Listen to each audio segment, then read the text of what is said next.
Hello, Rick. How's it going? Hey, Carlos. It's going well. How are you? I'm doing awesome. Doing awesome. Spring is just around the corner, and I'm really excited about it. So, skies are getting bluer. Is that a word? They're getting more blue. Spring's been here since about mid-December for us Floridians. Yeah, you're in Florida, so that doesn't count. You don't have many seasons. But anyway, all right. No, it's Today, hot. as always, have another packed episode in CC Labs. This is, I think, episode 20 or 21, around that. So I'm really happy that we are now breaking the 20 barrier on, and I look forward to celebrating the 100th. But anyway, so today we're gonna be talking about, so OpenAI, it wants to challenge Google with a search engine. So we'll talk a little bit about that. Tips to creating shareable content. Also, Google introduced a new carousel with rich results. There is a very interesting prediction that Gartner made recently, where they're predicting a big drop in search traffic. So we'll talk and get our point of view on that. And also want to tell you the benefits of using templates for blog creation. So what is that about? So we'll get into that. Very interesting tips there from Rick. And last but not least, so we'll talk about the benefits of white labeling content. Also, of course, what is white labeling content and things like that. We'll get into details about that. I think it's very interesting piece of conversation, especially for agencies. So anyway, well, let's get into it. Again, aiming at not overstanding, as these episodes tend to be way longer than we always plan. But anyway, I enjoy talking shop. So I don't know, Rick. Did you hear that? Our buddy Sam Almond at OpenAI and his team are working on, just launching a search engine, which will be powered partly, they say, partly by Bing. So I don't know. What do you make of it? That do you think they're going to be able to challenge the Titan Google? I got to be honest. I think they could take a ding, and maybe bigger than that 1% ding that that Bing gained last year. But I got to be honest with you, as a user, obviously everybody uses Google, but I'm also a heavy ChatGPT user. It's already impacted how I search. Hmm. And whether I'm going to Google for whatever I need or into ChatGPT, which I have tabs of ChatGPT open all over the place. But yeah, I can see it. I can see it. Depending on what I'm looking for, I find that ChatGPT is more helpful, particularly when I can describe the specific scenario that I'm in so that its answer is customized to me. Um, Hmm. Now, search generative experience is supposed to do the same thing, though. So hard to say. Yeah. Um, but yeah, I can see AI powered search taking a ding from traditional Google search, whether it's through OpenAI or through Gemini or through Google's SGE. I don't know, but yeah, Yeah. I think AI powered search will definitely have an impact. Well, I have a couple of things to say. One about OpenAI being able to challenge Google. I mean, I'm very skeptical because when Bing chat came out, everybody was like, "Oh, this is going to challenge Google supremacy." What happened? Yeah, everybody forgot about it like 2 months after it. So, It's and I messy. think, yeah, and I think we're only able to claw like a 1% market share. So I am very skeptical that this is going to be a superior product to what is already out there or what Google is working on. And I think the hardest thing to break is not coming out with a better product. It could be a better product. It's just a matter of habit, matter of dominance, matter of, it's going to be very hard to break the habit of billions of people that have been using Google for so long. But maybe that's a good segue to talk about Gartner's prediction, because what you said is that AI powered search is going to probably steal traffic from traditional search. And what Gartner is predicting is that by 2026, search volume will drop by 25%. So, and that's based on their prediction that people will now turn into AI to do search, to do web search. So that's So, search volume, not mhm. traffic from search. That's a good question. Well, I want to give you the right answer. traffic from search engines. So a little bit different. So the traffic that people will get from search engines will decrease by 25%. So that's a way to say that the traffic will go somewhere else, right? So maybe if we're thinking about our blog or our content, the traffic won't, maybe we lose 25% of that traffic, or the traffic will just change its source. Maybe that's how I see it now. Well, it would be an increase in zero-click searches, right? And people getting their answers directly from the SERP rather than having to click through. And I imagine some of it could come from, well, we've talked about this, from non-traditional search becoming a bigger thing. Reddit Yeah, searches, TikTok searches, people using other platforms as a search engine. yeah, I agree. But if something I know is that we're always wrong with our predictions. I'm sure if it were based on predictions, we would have everybody would be using flying cars right now. So I'm certain it will be wrong. It probably won't be directionally wrong. It'll be wrong on the estimation. It could be either way bigger impact or maybe much smaller. So, but what I think is also that again, habits are really hard to break. It's going to take time for people to adapt to AI powered search.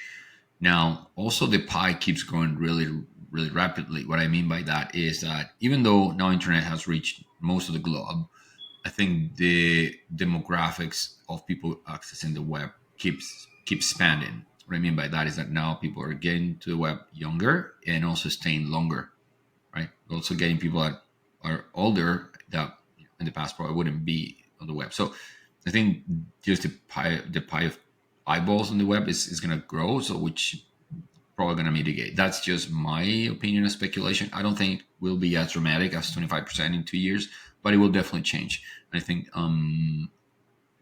we need to adapt is to have different channels, not be so dependent on Google. I think that's where we tell marketers and even ourselves trying to diversify our channel sources now to other borrowed channels like social media and whatnot, and to our own channels like our newsletter and etc. So YouTube, TikTok become very, very, very important. So yeah, I think that's my takeaway. Is we don't know exactly what's going to happen. It's probably likely going to decrease in a traditional way, but the best way to mitigate something that is so unknown is to let's put some eggs in other baskets. So we are prepared when things start moving that way. All right, so now we tackle two topics and almost on what was one topic, but the next one is very interesting. So Rick, I want to hear from you. How do you think we can create content that is shareable? What are the tips? Well, before I get to the tips, let's talk about why it's important. I mean, we all publish content to obviously engage and nurture our audiences, and hopefully convert. But in doing so, the content we're producing is helping us to increase the authority of our sites, right? Through topical authority, through creating clusters. But another reason we publish content, or one big way of building the authority of your site, is through link building. And a lot of businesses take a not so good approach to link building, and they're guest posting on link building farms, which can actually hurt your site. You can be penalized for things like that. But one of the best ways to organically increase your link building is through creating shareable content. Shareable content has something for the reader, more than just here's a wall of text with some good information. There are things that you can do to help make your content more likely to be linked to. And we'll start with the basic, how-to guides, listicles, cheat sheets.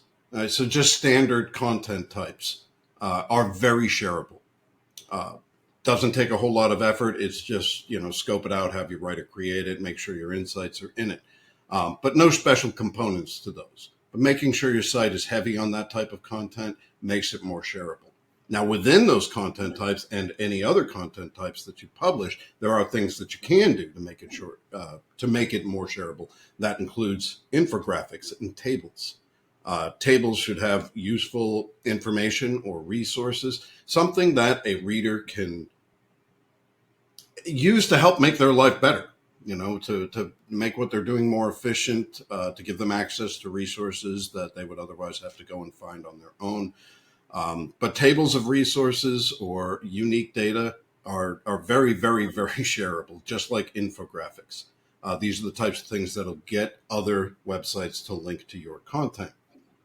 Another way to go, a little more involved, is interactive tools. If you're in the mortgage business, building out a calculator that helps somebody to figure out what their mortgage would be if they take a loan, things of that nature. Anything interactive can help to make your content shareable. Free resources and templates. Those are other things. And we do this on our site, Carlos. We have templates for, at the very least, brief creation, right? A nice content brief template that anybody can come in, download, and use for themselves.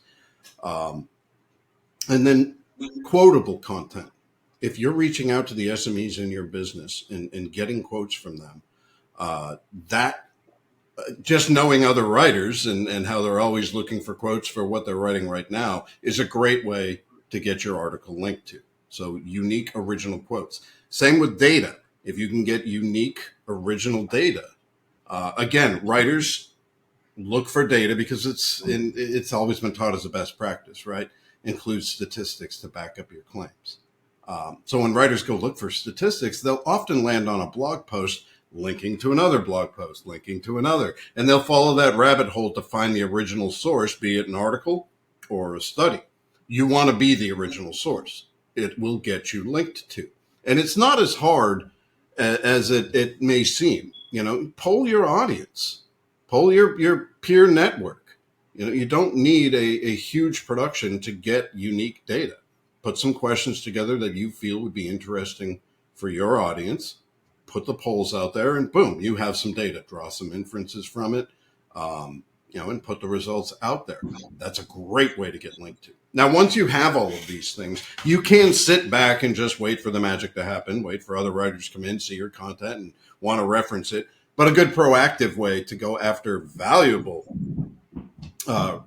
backlinks is to reach out to businesses that complement yours, or associations, organizations that complement your industry, and let them know, hey, look what we just produced. We thought this might be interesting for your audience. If you do that consistently, you may get them to publish something that links to your content. An example for this, Carlos, would be if we include, if we put up together a big guide on editing, and then we reach out to, say, ACES, which is a big organization of editors, and say, hey, we've got this useful tool. They may publish that link for their audience to see, and that would be a very, very credible backlink for us to get. That's about it. Yeah, well, so pretty much just create value for an audience. So people love to share things that they find useful, right? Yeah. If somebody finds something useful, they're going to want to share it because they care about their friends, their colleagues, and they say, okay, hey, how you check this out? You should check this data. You should check this tool. So yeah, that's a great way to get your content to be shared, to be linked to, which is very important, of course, in the world of SEO and building an audience. All right. Well, thanks for the tips, Rick. Now, tell me a little bit about the news around Google introducing new carousel rich results. I gotta be honest. So carousels on Google, it's not a new thing. No.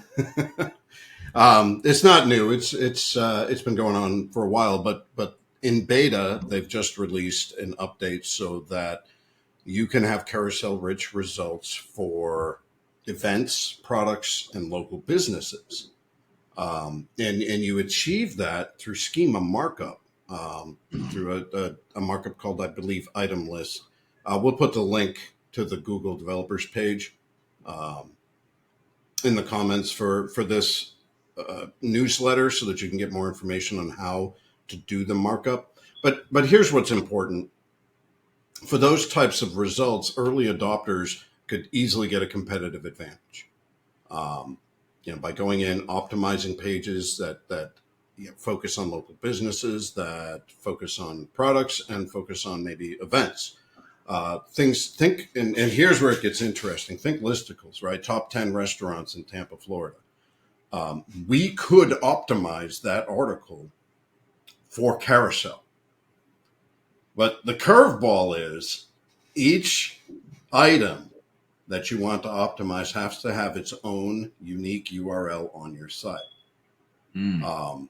And that's where it gets interesting, right? So it needs its own unique URL. So we could optimize long form listicles to go into carousels through slides.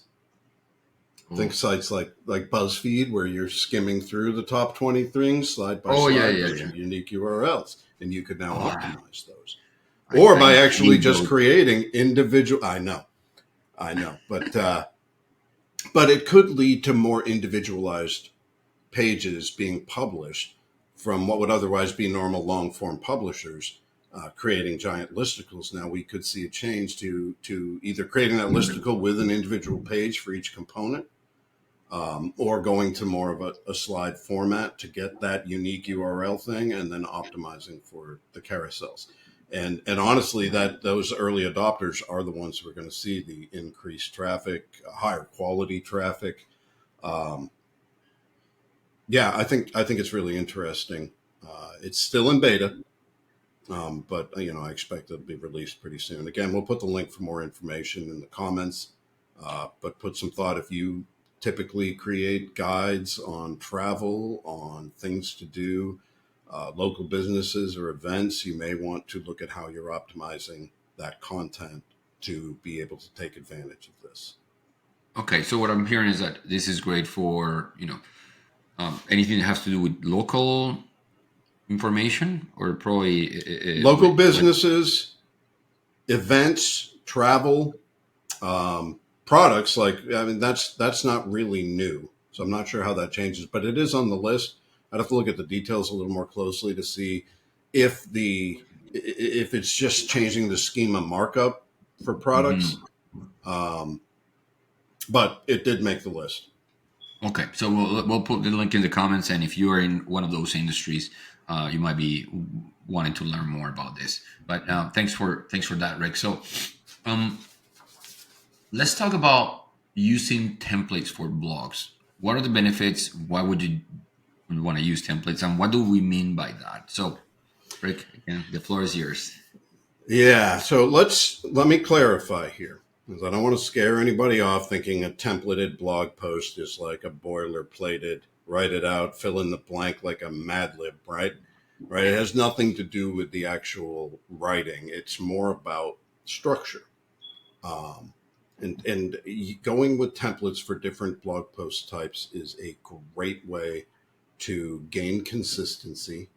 Well, think if you've got a scaled up project and you're using any number of writers, even if it's just 2 or 3 writers, you are struggling with getting consistency from those writers. And consistency in both style, voice, and structure is important for your website. You want your readers to feel familiar with how you present information when they go from one page to the next.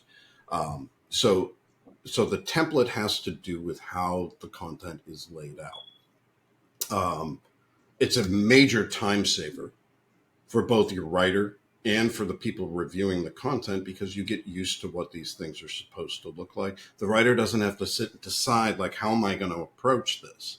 Which sections what do the intros look like? Where do CTAs go?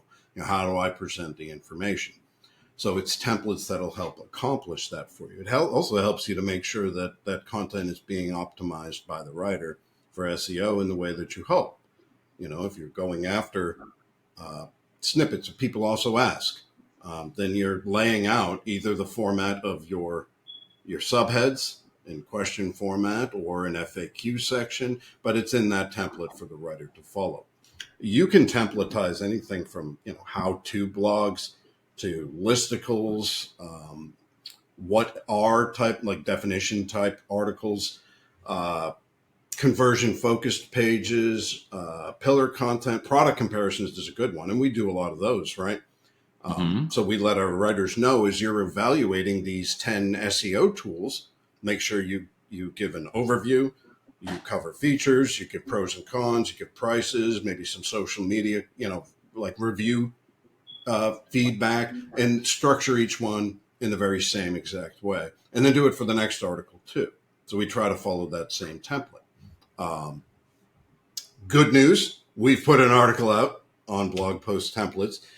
You can go to our site and see some templates for how-tos, for listicles, for definition blogs, conversion papers, pillar content, and I'm not sure if the product comparison one is in there or not. There are 6 or 7 templates that are just great to get into your project brief, or to give to the person who's creating your content briefs, where this will help them to lay out the outline by following the structure in the template.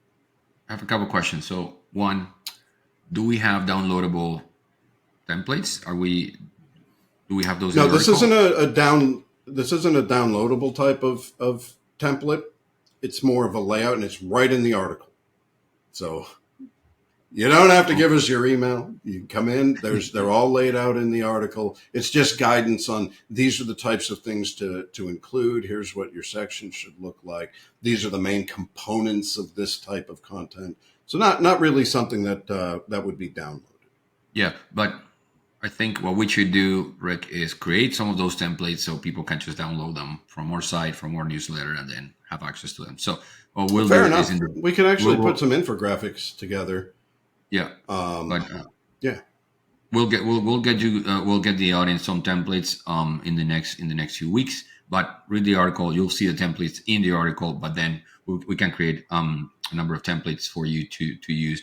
And the other question is, would a good brief incorporate the template? What I mean by that, would you need both the brief and the template, or can you have a brief that incorporates that already kind of breaks down the structure?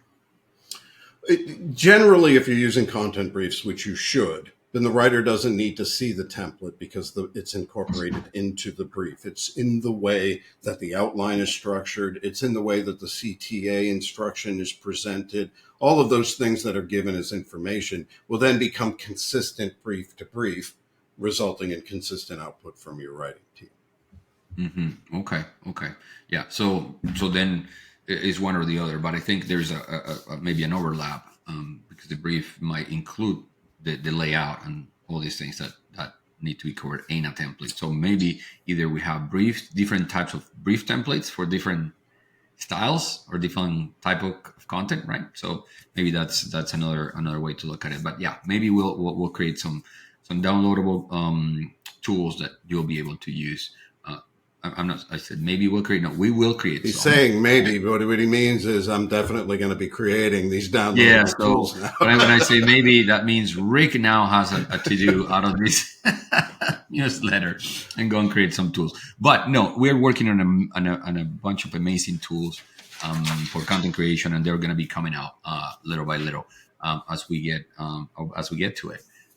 Okay, and let's talk about white labeling content. For those of you that don't know what that's what is white labeling content? And pretty much is offering content that you are not producing yourself. So offering that content to somebody else to use that you're not producing yourself. So the best example for that is SEO agencies or digital marketing agencies selling content services, but they're not doing the fulfillment, but maybe a partner like Crowd Content or a different content agency is doing all the writing. Am I correct with that, Rick? Is that a good description? I know there are other scenarios where you can do white labeling content. For instance, we work with a software tool where they'll integrate into your platform and they are offering our content like they were producing it, but it's us fulfilling it. Nothing wrong with that. And why would somebody want to white label content? If you're an agency, why would you want to do this, and why not doing it yourself? Because it's hard. Because creating content at scale is hard, and it's really hard to scale. So how we see it with digital agencies, and they come to us for white labeling, is because, okay, I have new clients and I cannot either hire fast enough, or I just don't have the capabilities to hire the right people, and the process. There's a lot that has to happen for the process. So I just don't. I give it to the experts, right? So if your expertise is around SEO strategy or marketing strategy, and not necessarily on content, then it's better that you stick to what you're good at and then partner with somebody to produce the content. The challenge with the content is there's a lot of moving parts. There's a lot of hands in the process, right? Because you have writers, editors, designers, developers, editors, SEOs. So there's so many cooks in that kitchen that is really easy to spoil the soup, and it's really hard to scale. And I have many agencies that come to us and say, "Look, I have a couple new clients, but I can't justify hiring a full new team just to serve those new clients. So I want to scale up without having to make the investment." So I think it's a great way for agencies that want to continue to grow, not have to turn down clients, but can without having to make all the investment and lay out the infrastructure to offer those services. The other way to use it usefully is to not have to build a new capability. Let's say you are an agency that has been focused on retail or e-commerce, and then you're starting to get into more like B2B, for instance, just for example. And you now all of your infrastructure is around e-commerce and retail, and that's all of the expertise of your team and your writers. And you don't want to now have to learn this new skill of serving B2B clients from scratch, right? It's a steep learning curve. So maybe you bring somebody like us that have been doing this for a while and have those capabilities, and you can expand your capabilities pretty much overnight. So that's another way: expand capabilities, scale up and down, focus on the things that you're good at. And economically, it could be even more advantageous because when you work with somebody that is focused only on content writing, that's what they do day in and day out. They're probably their cost base is going to be much more efficient than yours, right?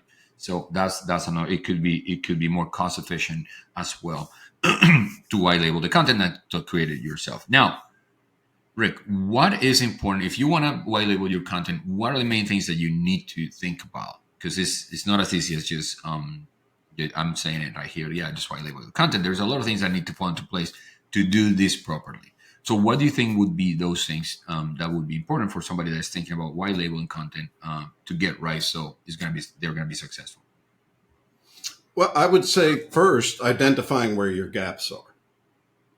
What is your business able to do? Are you able to do the strategy, the SEO work? Are you able to do the pre-production work such as brief creation? On the back end of composition, your write and your edit, are you able to do review? And are you able to do design? Are you able to do publishing? And then find a provider who can fill those gaps that you have. And it ends up being, different for every company, right? What they have for their infrastructure and bandwidth versus what they don't have, and finding a provider that can fill those gaps seamlessly. Once you have that right outsourced provider, it's about communication and collaboration. This is never just mail it away and we'll get the deliverable back in 2 weeks and everything's good. It really takes a collaboration between the two partners to get it right. Communication, feedback, expectation setting, workflow setup, all of that has to be a collaboration. So do those two things, find the right provider, and make sure that you're collaborative, and you'll likely have success. Yeah, you need to. I think the advice is make sure you can find a partner that is going to feel like an extension of your team, right? They speak the same language, they understand your needs. They have been doing this for a while. They have the experience and the track record, and they're also very open and communicative, right? And they're flexible. So one of the things that we do with some of our clients that white label content to us is that we have just Slack channels, and where our teams are communicating every day on a daily basis. Like, so it feels like just walking down the hall, right? So just walking down the virtual. We even take it a further step, Carlos, with some of our agency partners where our content managers are working directly with their end clients as an extension of their team. that way you can skip the whole how things are communicated from end client to agency, and then from agency to our team, and then from our team to our writers and editors. We have content managers working directly with end clients so they can get that information firsthand, and representing our partner agencies, which is just great. It's like the pinnacle of collaboration. Yeah, absolutely. So again, if you have an agency, you're pro in SEO and you're fearful of offering content, or you're fearful of getting into offering content because you don't have the capabilities, or you don't want to go through the headache of getting it set up, yeah, give us a shout. We can happy to help you figure this out, and happy to help you think about it. And we're putting out an article that gets into the details of white label content. Again, it doesn't have to be with us, can be with any other content partner. Of course, we're the best, but that should be your first choice. But no, in all seriousness, look, is a good option for an agency that is interested in scaling up, or if you have a marketplace, or if you have a software product that is complementary to content writing. Yeah, just think about white labeling content, and yeah, we'll share an article with you about that. So thank you, Rick. Another great episode. I hope the audience enjoyed it. We continue to grow our audience. We continue to put out content. We're very stubborn. We'll continue to put this out until we get to 100, and then we'll see. And we'll see if the audience wants more. But thank you, everybody, and have a great day. Bye, Rick. Thanks, Carlos. Bye, everyone.